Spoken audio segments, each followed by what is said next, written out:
हिंदी साहित्य की प्रतिनिधि कहानियों के चैनल में आपका स्वागत है। आज सुनिए हिंदी साहित्य की अग्रगण्य युवा लेखिका मनीषा कुलश्रेष्ठ जी की लिखी हुई कहानी परिभ्रांति। तो शुरू करें कहानी। आम तौर पर वे आजकल बेचैन रहा करते हैं। पहले कहीं भीतर ही भीतर हताश होते, मगर बाहर से सहज रहा करते थे। अब उस किस्म की स्थायी हताशा कम ही तारी होती है उन पर। हमेशा एक उद्विग्नता, अजीब किस्म की सोच, एक भ्रामक आवेश उन पर हावी रहता है। मुट्ठियाँ भींच भींच कर अपने आप से बातें करते हैं। पहले लेटे रहकर दोपहर भर किताबें पलटा करते थे, अब झूले पर बैठकर दोपहर भर अतीत कुरेदा करते हैं। कुछ बुदबुदाते हैं या बेवजह चहलकदमी किया करते हैं। योग मनन, जो कि युवावस्था से ही उनकी नियमबद्ध दिनचर्या का हिस्सा रहा है, अब धीरे धीरे वो भी छूट चला है। योग करते ही देह अजीब किस्म की बेचैनी से भर जाती है। दिन भर उबकाइयाँ सी आती रहती हैं। ध्यान मनन के लिए एकाग्रता नदारद है। वे अक्सर अपने चेतन का छोर खो देते हैं और अवचेतन की काई लगी सीढ़ियाँ उतरते हुए अपना चेतन ढूंढते, अवचेतन के अंतिम छोर पर जाकर पारदर्शी झिल्ली के नीचे से मुट्ठियाँ बांध बांध कर चीखा करते। ऐसी चीख जो कि कंठ से बाहर आकर अस्पष्ट गोंगों में बदल जाती थी। आखिरकार घबरा जाते और बहुत से अंधाधुंध प्रहारों से वो झिल्ली टूटती और वे चेतन में लौटते।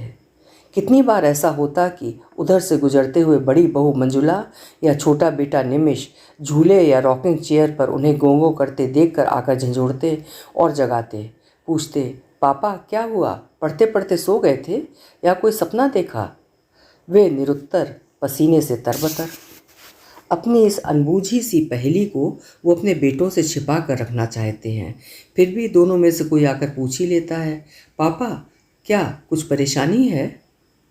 उन्हें लगता है हमेशा के संयत सजग पापा काफ़ी बदल गए हैं, भुलक्कड़ हो गए हैं, बिना सोचे समझे बोलने लगे हैं। उनकी हर एक माहौल में स्वयं को ढाल लेने की जो अद्भुत क्षमता थी वो क्षरित होती जा रही है। अब वे छोटी से छोटी बात पर स्वयं तो परेशान होते ही हैं, दूसरों को भी परेशान करते हैं। एक ही बात बार बार हठी की तरह दोहराते रहते हैं। मसलन घर में हवन कराने की बात, थोड़े दिन पहले ही की तो बात है। विकास, इस घर की पॉजिटिव एनर्जी को कुछ हो रहा है, तू एक बार आर्य समाज से वर्मा जी को बुलवा कर हवन करा ले। विकास, मेरा मन बेचैन है, तेरी मम्मी को सपने में देखा था, तू हवन करा ले। फिर विकास नहीं तो निमिष, निमिष मुझे अपने अंत का आभास हो रहा है, मेरी अंतिम खुशी के लिए ही सही हवन। वे दोनों व्यस्तता की वजह से टालते रहे हैं, पर वे भी हठी की तरह अड़े रहे हैं। एक बार तो खाने की टेबल पर ही गुस्से से उठकर चले गए, इसी बात पर। 2 वक्त खाना नहीं खाया, फिर जल्दबाजी में काम काज से अटी पड़ी पूरी साप्ताहिक चर्या के बीचों बीच बेटों को हवन कराना ही पड़ा।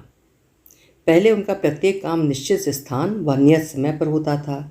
अब सुबह की चाय रखी रखी ठंडी हो जाती है, उनकी नींद ही नहीं खुलती और उधर रात को 3 बजे तक करवटें बदलते रहते हैं। नेपथ्य में गूंजती आहटों के प्रति उनके कान अतिरिक्त रूप से सजग हो चले हैं। वे आहटें उनके दिलो दिमाग में रेंगती हैं, अपाहिज हो चले चेतन के साथ लिथड़ती अवचेतन को कोसती हैं।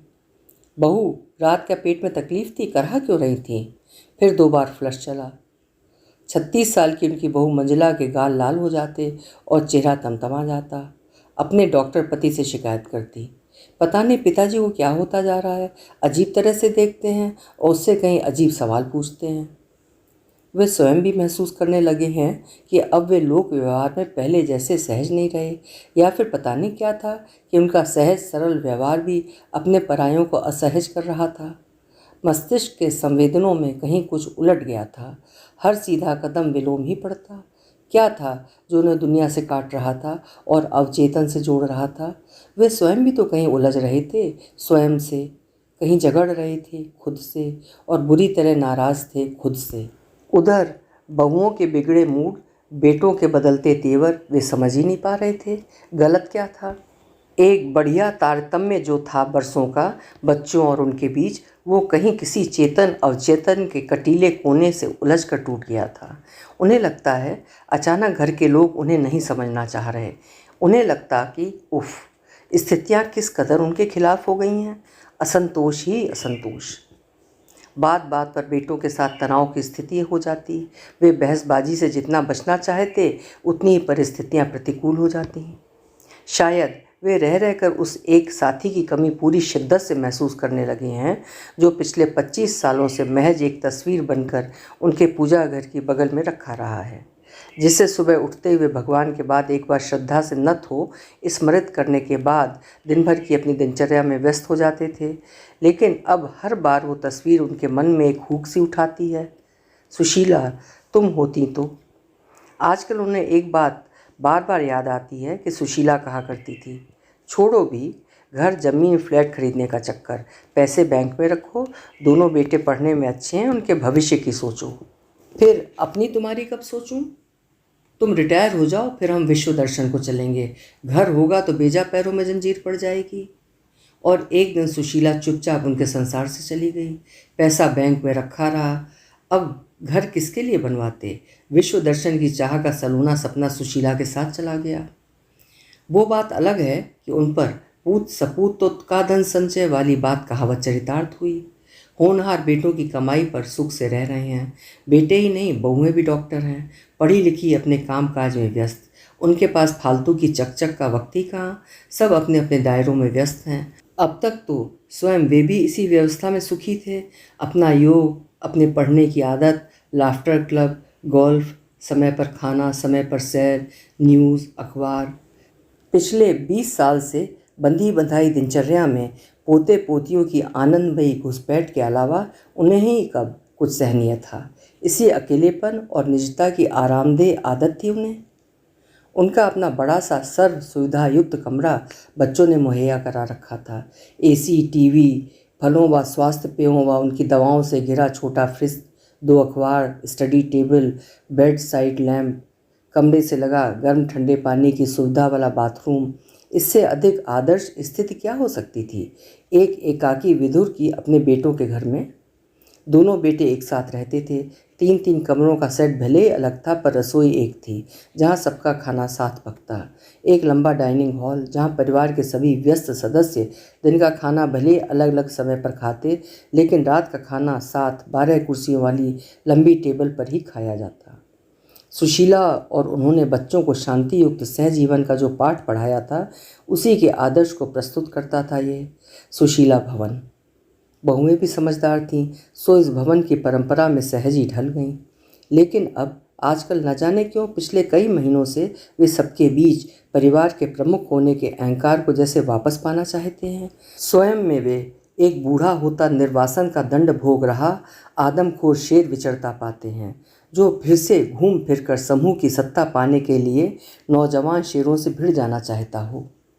एक ऐसा ही शेर उन्होंने डिस्कवरी पर देखा था, जब उसे नौजवान शेरों द्वारा अपने समूह से दूर सीमा के बाहर खदेड़ दिया गया था। थोड़े समय जंगल जंगल भटक कर वो फिर न जाने क्यों, न जाने किस इंस्टिंक्ट के तहत लौटा था, न जाने किस हार्मोन ने बुढ़ापे में उबाल खाया था। वो उन नौजवान शेरों से जा भिड़ा था, उनके कुछ मासूम बच्चे मार डाले थे, शेरनियों पर अधिकार करना चाहा था, लेकिन अंततः वो फिर खदेड़ा गया। वो इस कदर घायल था कि बाद में वन कर्मियों को वो नाले के पास मृत मिला। तो क्या वे भी बेटों से एक भ्रामक किस्म का डाहा करने लगे हैं? जब जब उनसे उलझ जाते हैं, बहुओं को खिंचाते हैं, उनकी खींच डांट में उन्हें मज़ा आता है। शायद फ्राइड के मनोविज्ञान के अनुसार इस सब प्रक्रिया में कहीं दबी हुई यौन भावना छुपी हो। प्रत्यक्षतः शायद ये वे जानते भी हैं कि नहीं, उन्हें नहीं पता, पर अप्रत्यक्षतः किसी किस्म का यौन आनंद वे महसूस अवश्य करते हैं। बहुओं के तमतमाते चेहरों पर वे मन ही मन मुस्कुराते। वे एक ऐसे कुंठाग्रस्त पहले कभी नहीं रहे हैं। लंबे समय तक विदुर रहने के बावजूद वे बहुत संयमित और विवेकशील रहे हैं। रूपवती स्त्रियों के प्रति जिस उम्र में गहन आकर्षण होना चाहिए था, वो उम्र भी उन्होंने सहज उनके प्रति एक निर्मल भाव रखकर बिता ली। एक स्वाभाविक शर्मीलेपन और 3 बच्चों के पिता होने की वजह से एक फौजी अफसर होने के बावजूद वे कभी स्त्रियों के मामले में ज़्यादा सक्रियता नहीं दिखा सके। अपनी यौन इच्छाओं को अपने अवचेतन के सीमित दायरों में कैद रखा और सदैव अपनी नैतिकता को 32 दांतों के बीच जीभ सा बचा ले गए। आध्यात्मिक रुझान के चलते दूसरे विवाह और किसी अतिरिक्त प्रेम संबंध की चाह के प्रति उन्होंने नकारात्मक दृष्टिकोण भले ही न रखा हो, पर बच्चों के सुख के लिए उन्होंने ये द्वार अपने लिए बंद कर लिए थे। न जाने क्यों जीवन के इस आखिरी पड़ाव पर आकर, जिसे वानप्रस्थ आश्रम की संज्ञा दी जा सकती है, प्रकृति स्वयं उन्हें अपने युगल रूप में चिढ़ा रही थी। जब भी कभी लॉन में छत की मुंडेर पर गौरैया के जोड़े को अटखेलियाँ करते देखते, पत्थर मार उड़ा देते।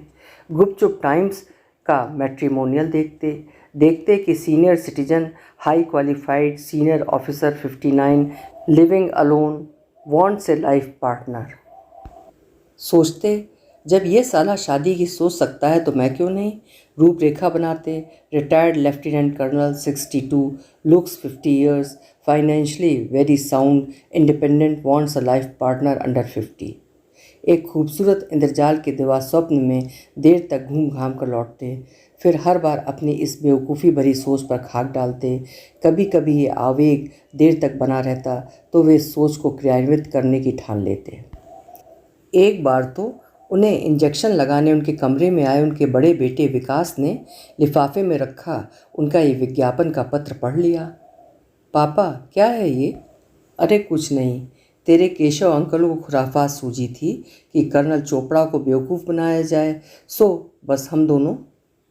पापा, क्या खाली बैठे की खुराफात सूझ रही है आजकल आपको?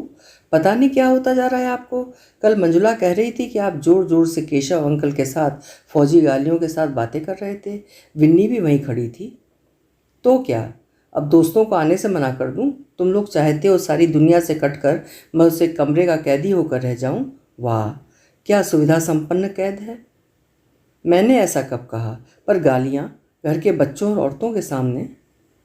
ससुर बहू के बीच अच्छी भली बच्चों की पढ़ाई पर बात चल रही होती तो अचानक वे आजकल के चैनल पर बात करते करते सेक्स एजुकेशन पर बात करने लगते। जहाँ तक बात विषय से जुड़ी रहती और तथ्यात्मक होती, बहुएं बुरा नहीं मानती। लेकिन जब वे खूब रुचि लेकर इसी विषय पर आगे बढ़ जाते और गंदे चुटकुलों पर उतर आते या फिर कह देते, क्या दिन भर तुम पति पत्नी बेडरूम में घुसे रहते हो? कभी गर्मी की रातों में छत पर सोने का सुख लिया है? हम और सुशीला तो, फिर तो आपत्ति होना स्वाभाविक था। बहुएं पढ़ी लिखी हैं, सो हर विषय पर उनसे खुलकर बात कर लेती थीं, लेकिन वे ही उनसे बातें करते करते न जाने कब अजीब सा फिक्रा कस देते कि वे खींच कर अपने कामों में चल देती, फिर नाश्ता वहीं मंगवा लेती। यही वजह है कि उनके पास उन दोनों ने अब बैठना ही बंद कर दिया है। यहाँ तक कि किशोरावस्था को छू रही पोती विन्नी को भी उनके पास बैठने से मना कर दिया है। ये आभास उन्हें बहुत कचोटता है, पर फिर भी जब बहुएं तो अपने अपने अस्पताल मेडिकल कॉलेज चली जाती हैं, तब वे घर की मिसरानी के पीछे पड़ जाते हैं। आज खाना क्या बनाओगी? जो बहू जी कह गई हैं सो ही बनाए देंगे। परमल धने हैं कल के, दाल बनानी है। कभी हमारी मर्जी भी चलेगी घर में? आप भी बताए दें, हमारा का है, बना देंगे। जो बहू जी चिड़चिड़ाएँ तो इस घर का मालिक तो मैं हूँ। बहू की छोड़, मेरे लिए आलू के पराठे देसी घी में बना दे। फूलवती, तू भी ले ले एक पराठा। ना बाबूजी, मेरा तो एकादशी का व्रत है। तू किसके लिए व्रत उपवास करती है रही? तू तो, मेरा मतलब तेरा आदमी तो भाग ही गया है ना, जिंदा तो है। क्यों मनवार कराती है? चल एक कप दूध ही पी ले। रहने दो बाबूजी। बाबूजी बाबूजी, मैं तेरा बाबूजी थोड़ी हूँ ना, सर बोला कर। हमसे ना होगा बुढ़ापे में चौचला। बुढ़ापा तुझे? अरे तू तो अभी 35 की भी नहीं है। मैं तो बूढ़ा हुआ नहीं, तू कहाँ से हो गई है? रहने दो बाबूजी, आप बहुत ही बेजा बातें करने लगे हैं। बहू जी से कह दीजिए हमसे ना बनेगा खाना, जा रहे हैं, कुंडी बंद कर लो। मिसरानी कुड़कर बर्तन पटकती चली जाती। शाम को बहुओं से शिकायत जरूर करती होगी, जो बहुओं के तेवर चढ़े रहते। न जाने क्यों उन्हें इस किस्म के अनजाने तनाव में एक अजीब सा सुख मिल रहा था। एक चिंगारी उनके विवेक के दामन से उलझी थी और वे उसका गुपचुप जलना देख रहे थे। उस जलने में न जाने कैसा सुख छिपा था। एक दिन तो हद ही हो गई थी। मंजुला की एक बहन है अंजलि, हिंदी साहित्य में एमए कर रही है दिल्ली विश्वविद्यालय से। उस दिन कॉलेज ऑफ था या शायद क्लासेस जल्दी छूट गई थीं। वो अपने हॉस्टल से मंजुला से मिलने आ गई। मंजुला तब तक अस्पताल से लौटी नहीं थी। वो अपनी बहन के कमरे में इंतज़ार कर रही थी। उन्होंने उसे गेट से आते देख लिया था। वे झूले से उठकर चले आए। कब आई अंजलि? बस अभी ही आई हूँ। अंकल जी, दीदी नहीं आई अब तक? अरे हम तो हैं ना, तुम्हारी दीदी भी बस आती होंगी। बैठो बैठो, यहाँ बैठो, अरे मेरे पास बैठो यहाँ। हाँ और कहो, कैसा चल रहा है? बात शुरू हुई थी कॉलेज हिंदी साहित्य से। भारत विभाजन पर लिखे गए साहित्य से शुरू होकर मंटो पर आई और फिर उनकी विवादास्पद कहानियों से होकर खोल दो पर आकर अटक गई। वे पूरी कहानी का खुलासा करने बैठ गए। एंड में पता है अंजलि क्या होता है? वो लड़की जिसका इतनी बार रेप हो चुका था, डॉक्टर के खिड़की खोल दो कहने पर बेहोशी की हालत में अपने पिता के सामने सलवार खोल देती है। उनका पीला चेहरा उत्तेजना से ललचौहा हो उठा। अंजलि को कुछ नहीं, बहुत कुछ अटपटा लगा। वो उठकर नमस्कार करके जाने लगी तो आशीर्वाद देने के बहाने उसके पीठ पर हाथ फिराते फिराते अचानक उनके हाथ उसकी ब्रा के स्टेप्स तक पहुंच गए। अंजलि हाथ झटक कर तमतमाया हुआ चेहरा लेकर घर से बाहर निकली। सामने गुजरते हुए ऑटो वाले को आवाज़ देकर रुकवाया और हॉस्टल पहुंचकर ही दम लिया। शायद वहीं से अपनी बहन को तमाम विस्तार से फ़ोन किया होगा। बस ये हद थी उनके विवेक की छूटती लगाम की। बात अंजलि से होकर मंजुला तक, फिर पूरे आवेश के साथ चिंगारी बनकर विकास तक पहुंची। मंजुला अपने आपे में नहीं थी। मेरी ही बहन मिली थी उन्हें, बस यही वक्त है उन्हें यहाँ से जाने को कहते हैं। पागल हो क्या? ये घर मेरा नहीं पापा का है। किस मुंह से कह दूँ ऐसा कुछ? तो चलो हम ही कहीं चलें, कहीं भी फ्लैट ले लो। छोटी बहू नीलिमा वहीं खड़ी हंस रही थी। तो क्या हुआ दीदी, हाथ ही तो फिर आया है ना पीठ पर। मेडिकल कॉलेज में पीजी करते हुए खूसट हेड्स भी तो हर फीमेल रेजिडेंट को तभी पास करते हैं जब हम चुपचाप उनके इस कामुक आशीर्वाद को ग्रहण करते रहें। भूल गई क्या? फिर ऐसे ओल्डीज हाथ फिराकर ही कुछ कर तो पाते नहीं। बस बस, अब तो पानी सिर से गुजर गया विकास। आप बात करते हैं या मैं ही कह दूं? मैं तंग आ गई हूँ सठियाए बूढ़े से। रात रात भर हमारे बेडरूम से कान सटाए चहलकदमी करते रहते हैं। सुबह उठकर पूछते हैं रात क्या। मंजुला, विकास चीख पड़ा था, तुम दोनों भी हद करती हो। भूलो मत मेरे पिता हैं वे, मैं बचपन से जानता हूँ उन्हें। हो ना हो वे किसी मानसिक परेशानी से गुजर रहे हैं।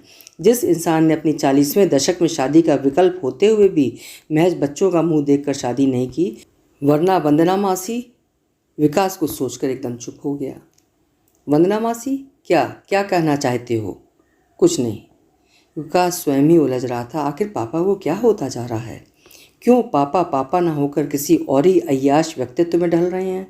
कल शाम के झुटपुटे में सीढ़ियों में बैठे थे और उसके मेडिकल असिस्टेंट की 2 साल की बेटी को गोद में बिठा रखा था और उसे सहलाए जा रहे थे निःशब्द।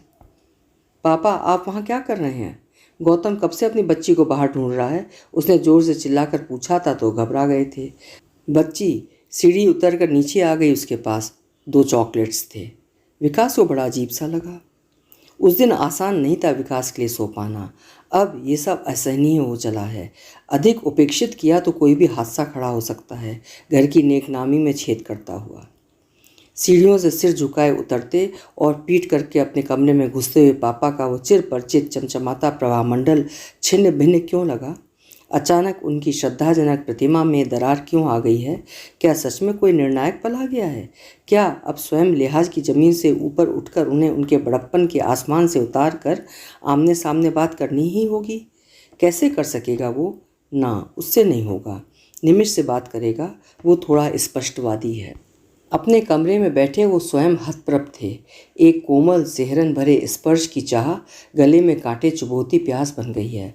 कैसा निर्वात था जो उन्हें खींच ले रहा एक अंधेरे से भरी सुरंग में, और उस ओर था आग उगलता ड्रैगन, फंतासियाँ, दुर्लाते स्पर्शों की नेह भरी उद्भ्रांति, नंगे छिले हुए टीसते सुख का बुखार।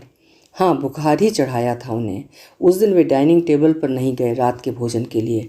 कहलवा दिया, बस दूध कॉर्नफ्लेक्स भेज दो।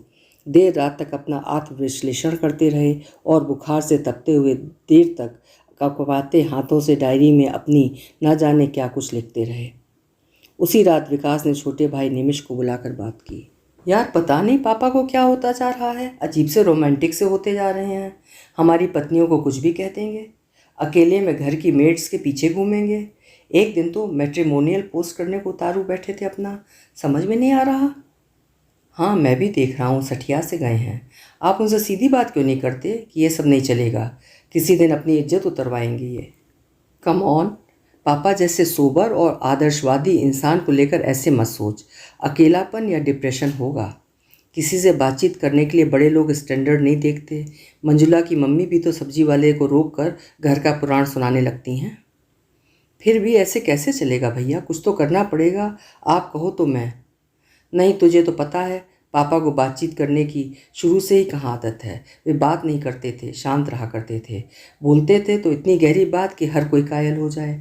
अब हर किसी को पकड़कर ऊट पटांग बातें करते हैं। कल ही तो मिश्रानी से कह रहे थे मैं अलग फ्लैट ले रहा हूँ, पैसा है ही मेरे पास, बस नहीं है तो कोई औरत नहीं है तेरी नज़र में विधवा छोड़ी हुई चलेगी। हाँ, उस दिन मुझे भी बड़ा अजीब लगा। हमारे बेडरूम में धड़ाक से रात को घुस गए। बोले बड़ा जल्दी सो गया, कल तो संडे है। और अब एक नया शगुफा, केशव अंकल के साथ बियर पीना शुरू कर दिया। यार भैया, जो फौजी टी टोटलर रहा हो वो आज। धीरे बोल निमिष, अंजलि वाली बात बताई होगी नीलिमा ने तुझे? हाँ, सुनकर बहुत गुस्सा आया था, पर आपका लिहाज करके चुप हो गया। निमिष, हो ना हो कहीं कुछ गड़बड़ है, हो ना हो मुझे ये केस प्रोस्टेट का लग रहा है। प्रोस्टेट के बढ़ने से ही मरीज को एरोटिक फीलिंग्स आने लगती हैं। क्या भैया, आप तो हर बात मेडिकल टर्म में ले जाते हैं। ये तो सीधा साधा साइकिक केस है, बल्कि पापा सठिया रहे हैं। प्रोस्टेट उनका पिछले महीने तो चेक करवा चुका हूँ मैं। एक बार और करवा लें, जैसा आप ठीक समझो।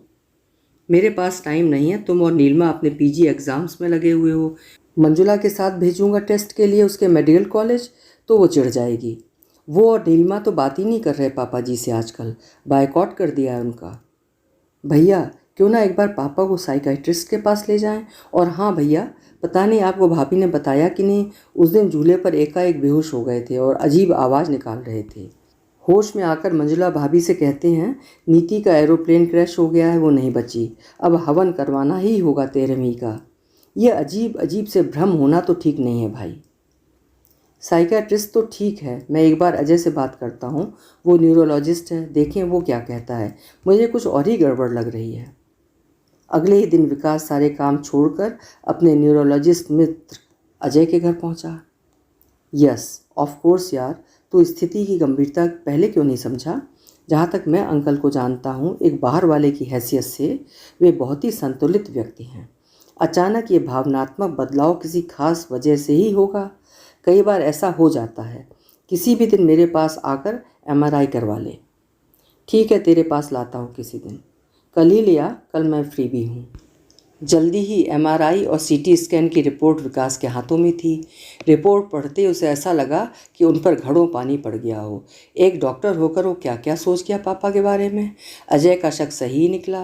वो तो कह ही रहा था कि हो ना हो इस changed behaviour, improper behaviour, hallucinations की वजह कोई ब्रेन ट्यूमर है, वो भी राइट या लेफ्ट फ्रंटल लोब ट्यूमर, जिसके दबाव से मस्तिष्क का वो हिस्सा संवेदनहीन हो जाता है जो हमारी सेक्सुअल इम्पल्सेस को नियंत्रित करता है। वे पर्सनालिटी डिसऑर्डर का शिकार हैं।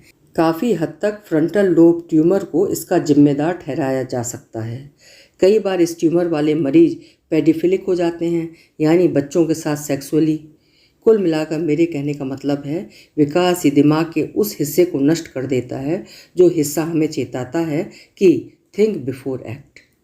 अब तू खुद सोच ले अंकल किस समस्या से दो चार हो रहे हैं। ऐसे में उनके साथ तुम सभी को उन्हें बिना बताए जताए सामान्य रहना होगा। उन्हें प्यार और सहानुभूति की खास ज़रूरत है। फिर जितना जल्दी हो सके उन्हें ऑपरेशन के लिए तैयार कर लो।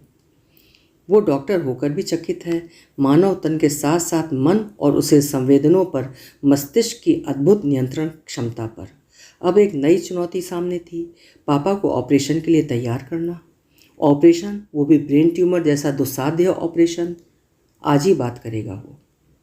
बहुत देर तक पापा से बात करने की भूमिका पर सोच विचार करता रहा, टहलता रहा लॉन में, फिर उंगलियां चटकाकर पापा के कमरे की राह ली।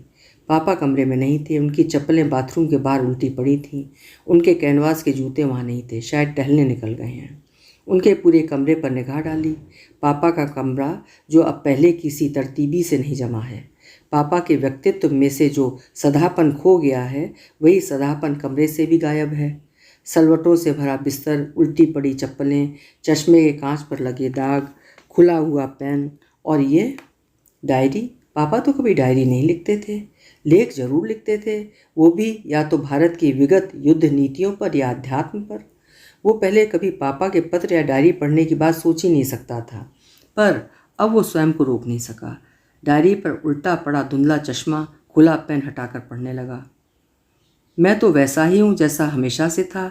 मैंने तो उसी को सत्य माना जो सत्य था, लेकिन जो झूठ था मैंने उसे सत्य बनाने की कब कोशिश की। मैं तो वही था, भला, ऊंचे विचारों वाला, थोड़ा तंग दिल, परंपराओं संस्कारों को लेकर। मेरे अस्तित्व के कारकों, तुमने मुझे विरासत में एक संवेदनशील हृदय तो दिया। इसी हृदय ने जहाँ मेरे संसार को खुशियों से पूर्ण किया, वहीं यही हृदय अपनी किस्मत में अकेलेपन का दुर्भाग्य क्यों लेकर आया। ओ मेरी आंतरिक शक्तियों, आज मुझे स्वयं को अपने अंदर के मैं को प्रकट कर लेने दो। मेरे आसपास मेरे अपनों की भीड़ है, उन्हें आज मेरी स्वीकारोक्तियाँ सुनने दो। मेरी विवेकहीनता पर लजाने दो, मेरी अपूर्णता पर अफसोस प्रकट करने दो। मैं आज तक इस दुनिया के सामने दुनियावी तरीकों से मुखातिब रहा हूँ, पर क्या आज मैं संसार का रुख पहचानने में कोई भूल कर रहा हूँ, या ये संसार ही मेरे अस्तित्व को नकार रहा है। मैंने अपने अंदर के पुरुष को कभी व्यक्त नहीं किया, पर मैं नपुंसक नहीं। हाँ, मैं नपुंसक नहीं। वो बात अलग थी कि सुशीला के साथ गुजारे वक्त में इतना सुख और तृप्ति थी कि उसके जाने के बाद कभी कोई तृष्णा जगी ही नहीं। उसके हंसमुख विनम्र स्वभाव, लुभावने चेहरे और संपूर्ण समर्पण ने मेरे हृदय पर पूर्ण स्वामित्व रखा है। उसके जाने के बाद भी मैं अब भी उसके व्यवहार, हाव भावों की कल्पना करता रहा हूँ। उसकी नेह भरी भाषा याद है। उसने मुझे जाने से पहले अध्यात्म के प्रति इतना आश्वस्त कर दिया था कि मैंने उसके जाने के बाद अध्यात्म को अपना लिया था। अध्यात्म के प्रति मेरी रुचि उसी की देन है। पहले मैं सतही तौर पर जुड़ा, इसका पूर्ण विकास उसके चले जाने के बाद हुआ। सुशीला की छोटी बहन वंदना के प्रति रोमानी रुझान होते हुए भी मेरी भावनात्मक शुद्धता कभी यौनेच्छा पर हावी नहीं हुई। वो वक्त था जब विवेक की जरा सी कमी मुझे भावना के भंवर में ढकेल सकती थी। लेकिन अब मैं पाता हूँ कि पहले चेतन अवचेतन की वे बातें जो बेमेल प्रतीत होती थीं, एक दूसरे से घनिष्ठता से जुड़ी हैं। मैं जितना इच्छाओं और मनोभावों से आवेशित होता, उतना ही मैं अपनी लगाम खींचता था। जितनी मैं लगाम खींचता, वे भावनाएं अड़ियल घोड़े सी अड़ जाती थीं। तब मैं स्वयं को दंड देता था, एकांतवास का, उपवास का, ध्यान का, मनन का। फिर मैं बुरा कैसे बन सका। मेरे आसपास तो सज्जनता का निवास है, ऊंचे आदर्श। सुशीला के जाने के बाद मैंने किसी से कोई इच्छा रखना छोड़ दिया था। मेरे बच्चे बहुएं भले मेरी इच्छानुसार हूबहू न चलते हों, पर वे मेरा सम्मान हमेशा करते थे। मेरी अपनी इच्छाओं को लेकर मैं कभी कोई प्रतिक्रिया करता ही कब था, और शायद वे यही सोचते रहे कि मैं इच्छाओं से रहित इंसान हूँ। ऐसा सोचकर वे कितना खुश थे, है ना। लेकिन पिछले दिनों क्या हुआ कि वे भावनाएं, इच्छाएं जो मेरे जीवन से जा चुकी थीं, लौट आई हैं दुगने वेग से। भावनाएं जिन्होंने मेरे मन को बेजा अहंकार से भर दिया है, हठ धर्मिता भर दी है। दुर्बलता और आत्मनियंत्रण के बीच मेरा विवेक टूटे पुल सा झूलता रहा है। मैं अस्थिर हो रहा हूँ। मैं आज नहीं जानता कि जो मैं कर रहा हूँ उसका दूरगामी परिणाम क्या होगा। मैं बहुत दूर तक अब पहुँचना भी नहीं चाहता। मुझे मृत्यु के बाद के रहस्यों को भी नहीं जानना। मेरी आध्यात्मिक खोज मेरी मन की कमजोरियों पर आकर ठिठक गई है। झूठ है कर्म, उनके परिणाम। झूठ है अध्यात्म। आज मुझे मौत से भय नहीं लगता। मुझे पता है मौत शून्य की पारदर्शी झिल्ली है जिसे चेतना फिर कभी नहीं भेद पाती। मुझे आजकल किसी से भय नहीं लगता, बल्कि एक उत्कंठा महसूस करता हूँ। घायल हाथी की तरह चट्टानों से भिड़ जाना चाहता हूँ। इस भिड़ जाने में भय नहीं, उत्कंठा है। एक ऐसी उत्कंठा जो देह को सुरसुराती हुई मन को छीलकर मस्तिष्क को सुन्न करती है। एक ऐसी उत्कंठा जो पैरों के नीचे से जमीन छुड़ा। बस यहीं छूट गया था पेन शायद। कहाँ हो पापा। विकास उमड़ती आंखें और पका हुआ मन लिए हतप्रभ है। उसके सामने हैं उसके पिता के दृढ़, संयमी, स्वयं सिद्ध व्यक्तित्व के विपरीत एक कमज़ोर, बूढ़े, बीमार विधुर की आत्मस्वीकारोक्तियाँ। अभी आप सुन रहे थे मनीषा कुलश्रेष्ठ जी की लिखी हुई कहानी परिभ्रांति। ये कहानी 2009 में प्रकाशित हुई थी। कल मिलेंगे फिर किसी उम्दा कहानी के साथ। आपका समय शुभ हो।